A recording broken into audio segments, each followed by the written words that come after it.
Hi, my name is Shivakumar. I head fixed income at Axis Mutual Fund, and today we will be talking about inflation, its outlook, and what it means for you as an investor in bond funds. As you are an investor in bond funds, you would have observed that as interest rates go down, bond prices go up and the returns are improved, and if inflation and interest rates go up, you lose money in bonds. Therefore, it is very important that we take a look at what is the outlook for inflation in the next year or two before we make investment decisions in bonds.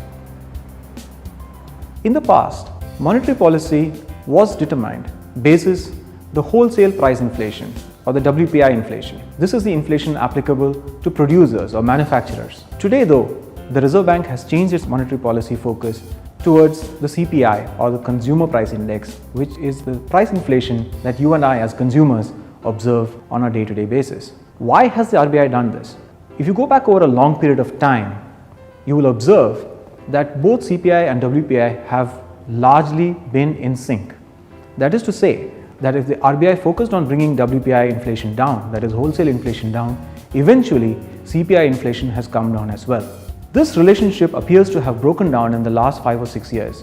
Since 2008, both CPI and WPI have risen above the trend that we saw in the previous 10 years, but the CPI has risen substantially higher or faster than the WPI, meaning that containing WPI is no longer or has no longer been a surefire way of containing CPI inflation. Consequently, the RBI has taken up on itself to contain CPI directly by following a path of higher interest rates. It is therefore important for us to look at what are the constituents of CPI or consumer inflation and take a look at how this would pan out over the next couple of years. A broad look at CPI inflation or the contents of the CPI basket suggests that about half the weight of the consumer price index is food and half is non-food.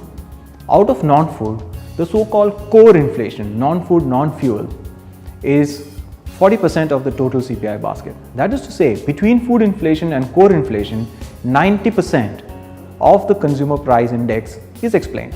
Today, that is as of February this year, the overall inflation in India is at about 8%, with both the food and core inflation roughly at 8% each.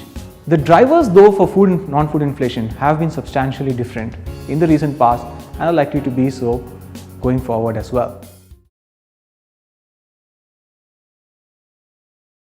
Mutual fund investments are subject to market risks. Read all scheme-related documents carefully.